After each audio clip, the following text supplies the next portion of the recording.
शहीद माधव सिंह बलिदान दिवस शहीद दिवस ये राज्य सरकार तरफ आज तांकर जन्मस्थान ये घेंस रे आज प्रथम दिन करी सरकार तरफ करा जायछि। ओडिशा रे जो बरपुत्र माने अछंती समानंक जन्मपीठ को एक स्मारक पीठ हिसाब रे पंथ करिबा पई एवं ताकू पुनरुद्धार करिबा सहित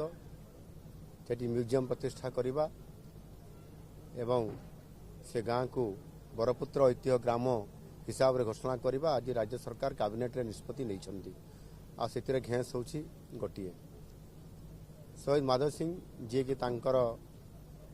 चारि पुत्रंकर सहित से संपूर्ण भाव रे एक भारत वर्ष रे विरल इतिहास जे कि निजर संपूर्ण परिवार को स्वाधीनता संग्राम करी इंग्रेज मानकर विरुद्ध रे लड़ाई करी संपूर्ण भाव रे बलिदान देइछंती। आ सेति पई आज बरपुत्र मान को सम्मान देबा एवं ओडिया अस्मिता को उज्जीवित को रखिबा ताकू स्वतंत्रता देबा ये समस्त कथा को आधार करी आम सरकार गत 1.5 वर्ष होला ओडिया अस्मिता को आधार करी समस्त कार्यक्रम करूछंती। और आज मध्य ताकू आमे आज ये बरगढ़ जिलार सहेला ब्लॉक रो ये घेंस रे आज सरकार स्तर रे आज आमे आमर ओडिशा आदिवासी महासंघर सहित मिलित अनुकूल ये कार्यक्रम को आज आमे करैलु एवं तांको ग्राम रे थिबा घेंस महाविद्यालय को शहीद माधव सिंह महाविद्यालय नाम रे नामित करिबा एवं सेठी गोटिए मॉडर्न गर्ल्स हॉस्टल प्रतिष्ठा करिबा पई 3,60 लाख टंका घोषणा करागला एवं तांकर जन्मस्थान को स्मारक स्मृतिपीठ हिसाब रे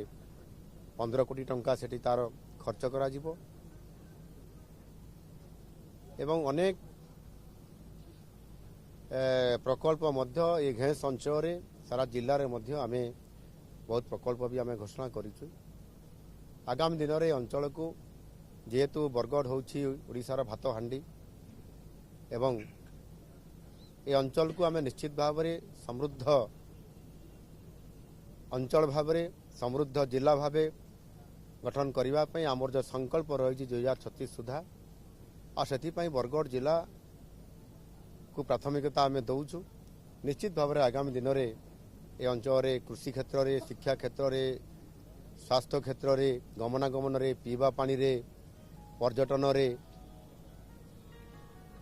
ये समस्त क्षेत्र को प्राधान्य देवा एवं आम सरकार गोटे पर गोटे कार्यक्रम को कार्य रे पंथ करिबा ताहा आमे गतकाली जो 1350 कोटी पाखापाखि जो अर्थ ताहार शिलान्यास करिबा एवं श्री गणेश करिबा एमिति अनेक प्रकल्प को आमे गुरुत्व आरोप करूछु। सेतिरे जलसेचन को मध्य प्राधान्य दिया जाइछि। आ निश्चित भाव रे ए अंचल आगामी दिन रे आम सरकारनकर द्वारा लोकंकर सेवा रे एवं लोकंकर पाई ए अंचल केमिति अधिक उन्नति हेबो ता पई आमे देखुछु।